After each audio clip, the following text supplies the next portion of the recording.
Alright, welcome to part 2 of DuncanR2N's Wall of Games PS2 edition.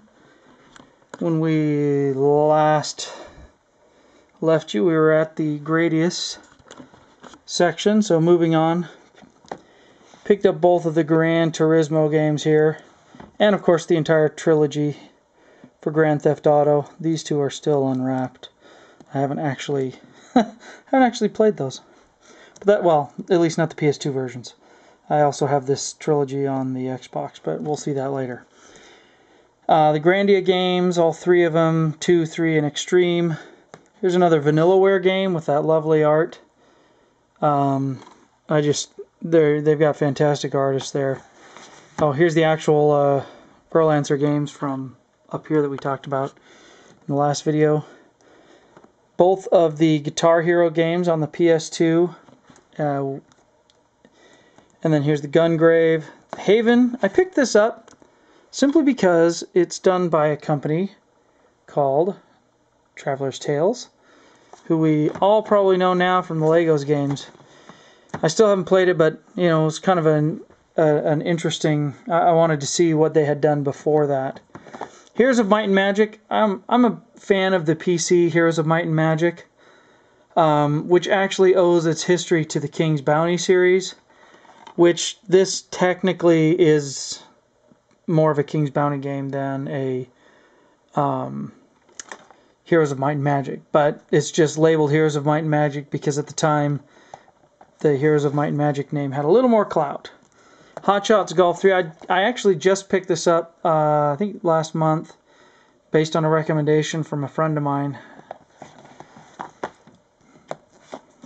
Ico, well, not much needs to be said about that other than fantastic game. And Indiana Jones, who doesn't like Indy? So there we go. Got the Emperor's Tomb and Staff of Kings. Jade Cocoon, sequel to the wherever it is. There it is. Jade Cocoon here, which is an adult version of Pokemon, I guess. The Jack series, solid game. I'm seriously thinking about picking up the HD version of this just because I really enjoyed that series. Jack X I haven't actually played yet. Katamari Damacy, well, if you don't know what this is, you really should go play it. It's really quite unusual and a very fun game to play. Kessen series, I'm a fan of real-time strategy, and I knew that Koei had put out a whole series of games, the Kessen, that was their interpretation of real-time on a console, and so wanted to see how it worked, and that's what started that collection there. Killzone, that's actually, you know, for whatever reason, I'm not sure. I mean, it didn't seem to do as well as I think Sony wanted it to, but it's a solid game in its own right, but it's hard. I actually still haven't beat this, and I need to actually do it. I'm pretty far into it, I would say at least 2/3, but I need to actually finish that sucker off.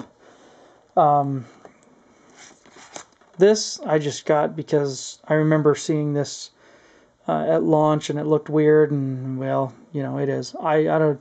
It's not high on my playlist though. Kingdom Hearts. I don't think I need to say a whole lot about Kingdom Hearts. I liked Chain of Memories, so, you know, having it on the PS2 is fun. I haven't played it yet, but I plan to. I'm actually playing this right now. This is in my PS2. If I, as you can see, no disc is there. It's in my PS2 right now. I'm playing it. And really enjoying it. And I don't know if it's a factor of, sorry for the wavy camera, it may be a factor of the, you know, that I already know the characters from Kingdom Hearts 1 and Chains of Memories, so it was a little easier for me to get into, but I had a harder time getting into Kingdom Hearts, just as a side note.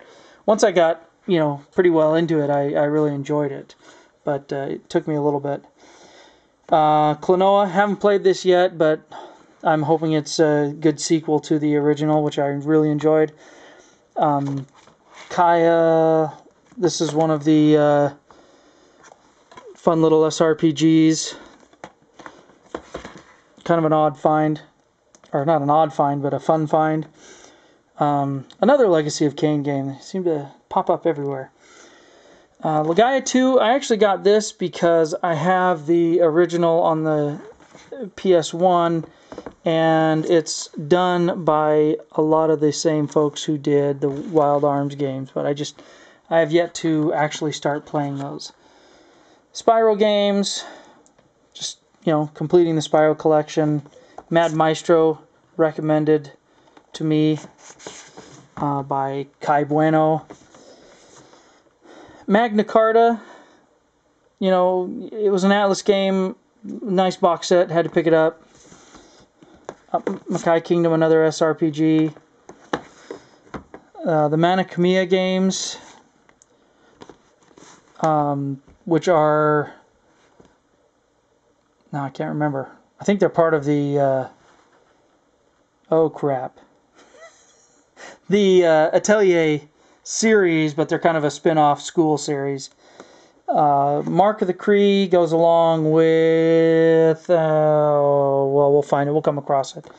Maximo, I've never played a Ghosts and Goblins game, and I picked these up not too long ago to sort of fill that void. There they are. This is the one Medal of Honor game I have on the PS2 because it was the only one that I couldn't. That I have. All the other ones were released on the Xbox, so I got the other ones there. This was my cheap way to get all of the Mega Man X games, getting the X collection, and then finishing it with X7 and X8. Eventually, I'd like to go back and get the other Mega Man X games, but for now, that'll do. Metal Gear, love it. Good, solid series. Metal Saga, another RPG out there. Mr. Mosquito's fun, quirky little game. This Fresh Games, actually, which is a spin-off from IDOS, actually, their goal, and unfortunately it was unsuccessful, their goal was to bring the kind of quirky Japanese games to the States, and so they ended up bringing this guy here, and I actually just showed you another one, and I can't remember which one it was. There's one. There it is. Fresh Games, the Legaia 2. And there was a golf game that they brought, but they only put out like 4 or 5 games under that label, and unfortunately it wasn't too successful.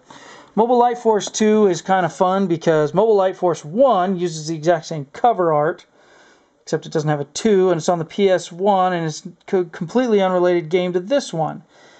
And this game is actually the Castle of Shikigami 1. So, for whatever reason, when it comes to the States, they gave it a different name and leveraged the name that they had already used for a completely unrelated game. Isn't that fun?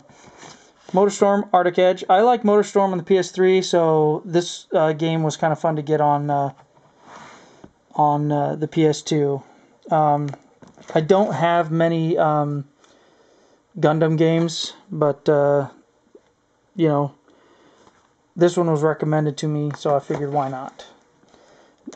Let's see, Musha, Need for Speed. This is another odd little strategy title. There's actually several in this series. This is the only one I have on the PS2. There's another one that was released that I missed, and I have been kicking myself ever since because I haven't seen it out in the wild. Strangely enough, I see this guy all the time. It kind of drives me nuts. Another Vanillaware title with their awesome art. Moving on down. Got the O-Cage, I think that's how you pronounce it, I'm not sure. Okami. Oni, which was actually a Bungie title where the controls actually feel really similar to Mirror's Edge in a way, if you've ever played that. But there you go. And the Onimusha titles. And that is it for part 2.